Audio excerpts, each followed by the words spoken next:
Ready to go? Ready. I'm here with Coach Kraeszig, the head coach of the state wrestling champion, St. X Tigers. How did it feel like to win the state title, first one in 13 years, Coach? I tell you what, it was electric. A lot of feelings that we had back in '98 and 2001 when we won the title then.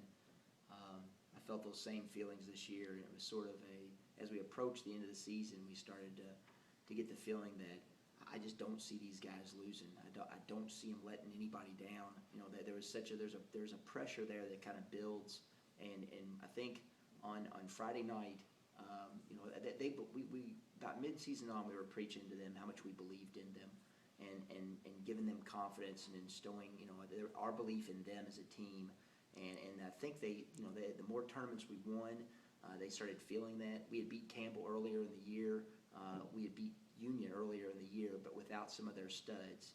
And so later in the year, I think that kind of, you know, Union won a big match at Mater Dei, and I think in our back of our guys' minds, they were thinking that Union was going to be the team to beat, either Union or Campbell. But as after Friday night, I think the team really thought that they could win. And then Saturday morning, we had the best warm up. It was Coach Carino's call. He said let's wrestle a live match before we have our first round. And that was, if you looked around all 6 matches, we looked different than everybody else. We got guys bouncing into tables. We got live. I mean, our guys are like pit bulls tearing each other apart.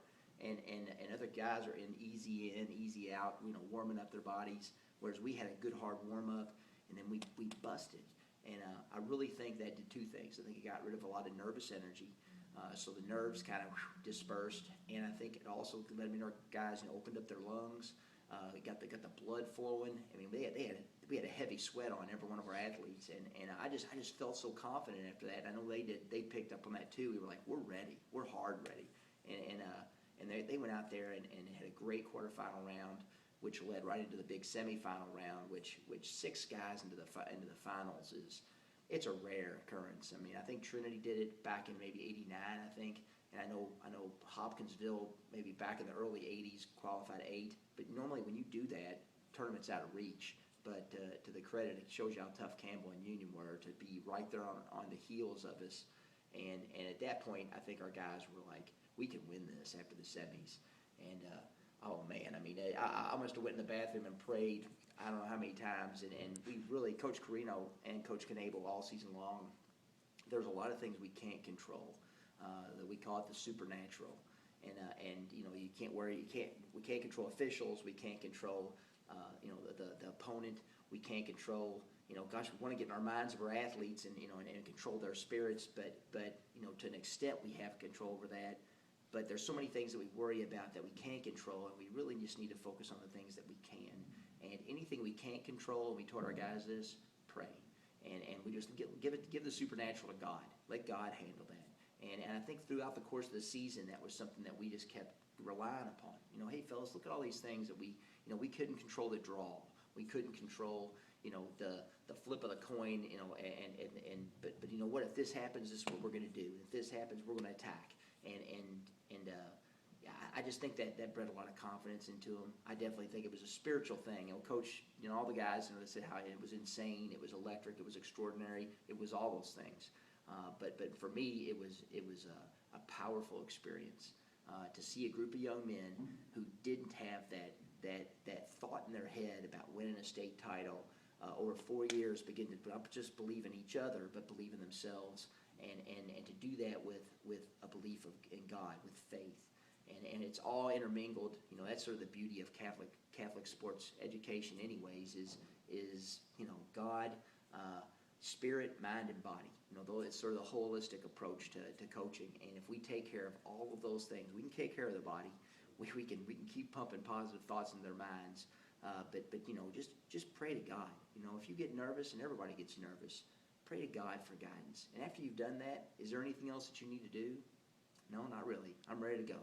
And that's with our guys from really over 4 years, really from the beginning of this season till the state tournament, and really to see all that come together in a 3-day period of time, from Friday, Saturday, and really, I guess, you know, on Thursday before, we were, you know, we didn't have a hard practice. We kind of came in and managed their weight, just pumping their minds full of positive, you know, visualization, yes, but you know, just knowing that God's with you regardless of what happens. We never prayed to win, but we prayed that we do the best we could with the gifts that God gave us, and that's you know, what else can you do after that?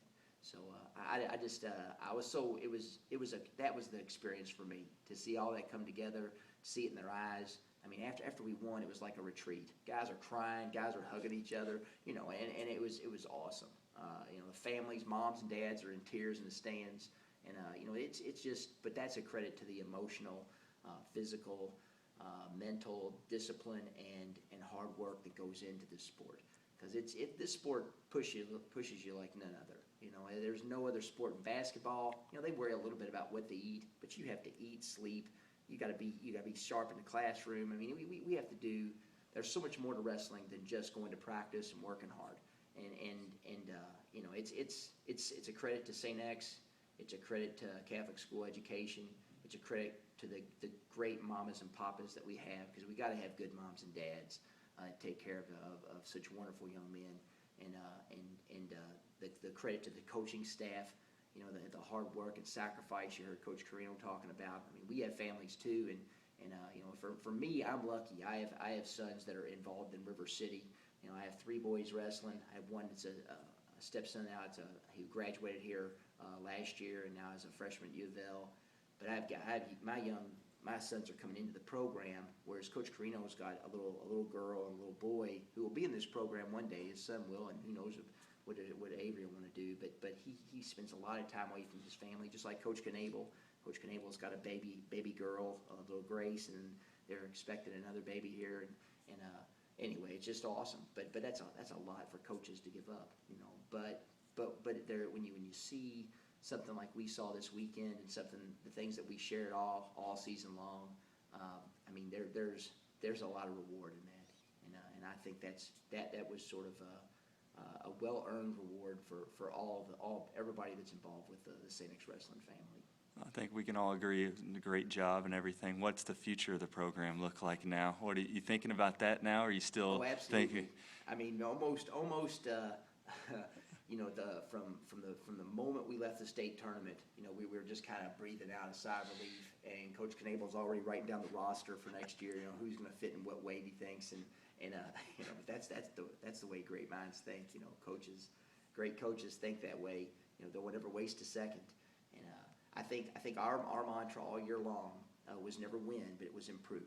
And no matter what we did, and whether we're starting at square peg one, whether we, you know, each individual improving, is the team improving, and where's our weakness right now? What do we need to improve on? And I think that's where we take every aspect of our program, from River City and our little kid program, to how well do we build team chemistry, to the drills, to the strength building program, to our off-season program. I mean, we're already making strides to improve, because I'm a big believer in, if you do the same thing over and over again, you're going to stagnate. And even if what you do works, you know, there's a lot of things that we did that we're going to do again, but there's always tweaking, there's always something that can be done differently to help improve. And I mean, I think you know, that's something that's echoed through every sport, is the great coaches, you know, the Lou Holtzes and the Rick Pitino's, the Dan Gables. They are constantly just hungry for, there's got to be a better way, something else we can do better than we did before. And I think that's where we are right now. We've already made adjustments to our strength training, which I'm very excited about. Our little kid program, this spring program, is brand new, the Greco freestyle. But that's where we are. We're hungry to improve, and we don't want this to be a flash in the pan. I know the word dynasty's thrown around a lot, and it doesn't apply to St. X. What applies to St. X is tradition. And what we do is we reload and we get ready to do it again every year, and that's what we do here at St. X. We outwork everybody else, and we're getting ready to do it again. So that's where we are.